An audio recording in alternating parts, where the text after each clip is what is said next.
তো রাজকুমার থেকে ভালো হয়েছে তুফানটা।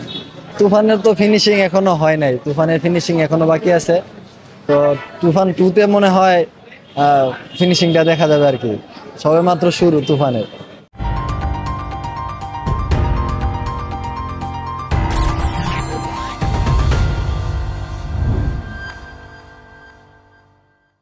একবারই আজকে মোটামুটি ভালোই। মানে আমি তো গত গত ঈদে রাজকুমার দেখে গেছিলাম এই এই সিনেমা হলে 2বার। রাজকুমার দেখার পরে ভাবতেছি যে সাকিবের নতুন ছবি তুফান আসছে, তুফানটা দেখার জন্য। তো রাজকুমার থেকে ভালো হয়েছে তুফানটা।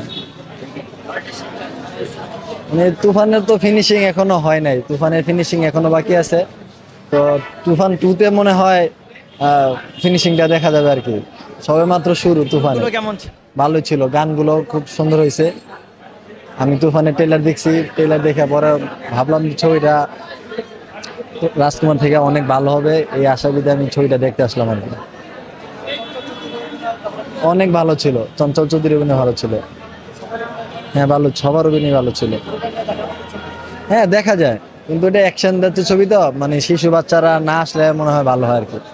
কিছু কিছু জায়গা হ্যাঁ ভাঙচুর হয়েছিল, আমি নিউজে দেখেছি। না আজকে তো টিকিট পেতে তেমন ঝামেলা হয় নাই, কারণ আমি 12টার শো দেখছি, 12টা থেকে 3টার যে শোটা আর কি, এইমাত্র দেখে আসলাম।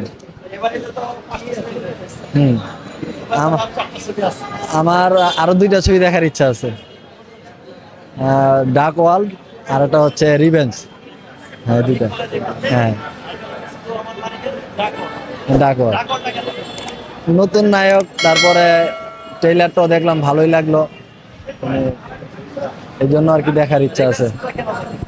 রিভেঞ্জটা মানে বিগত মানে রোজার ঈদে তো যে ইকবালের যে ডেড বডি ছবি বের হয়েছিল, পরিচালক ইকবালের, তো তার থেকে নাকি এই ছবিটা একটু ভালো হয়েছে। অনুপমের ইয়াতে ট্রেলার দেখলাম, তারপরে নায়িকা বুবলি আছে, রোশান আছে, ওরা তো খুব ভালো অভিনয় করে।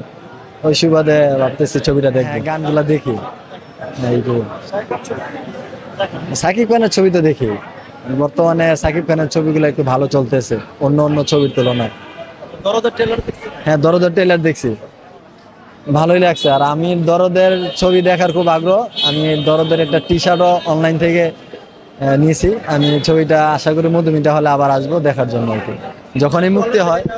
অনলাইন থেকে নিয়েছি। আমি অনেক দিন ওয়েট করার পর আমি টি শার্টটা পাইছি, প্রায় 20-25 দিন ওয়েট করার পর আমি মানে টি শার্টটা পাইছি। কিন্তু এখন অপেক্ষা করতেছি কবে ছবিটা মুক্তি পাবে। অবশ্যই আমি ছবিটা দেখতে আসবো। কোনটা? এই তুফান। আসলে তুফান তো এখানে অ্যাকশনের আছে, ফাইটিং আছে, তারপরে গানগুলো একটু মানে দেখলে মনে করেন অনেকভাবেই দেখা যায়। তারপরও মানে যেই ছবি, এই ছবি বিশেষ করে বাচ্চারা যদি না থাকে, মানে ছোট বাচ্চা, মানে কিছু কিছু জায়গায় সাউন্ড সিস্টেমগুলো এত ভয়ঙ্কর, বাজনাগুলো দেখছে বাচ্চারা কান্না করবে। বড়দের জন্য মানে ভালো আর কি, মানে বিগত সাকিব খানের আগে যে ছবিগুলো করছে তার থেকে ছবিটা একটু অ্যাকশন ধাঁচের করার ইয়া করছে আর কি। এখন দেখা যাক তুফান 2-তে কি দেখা যায়।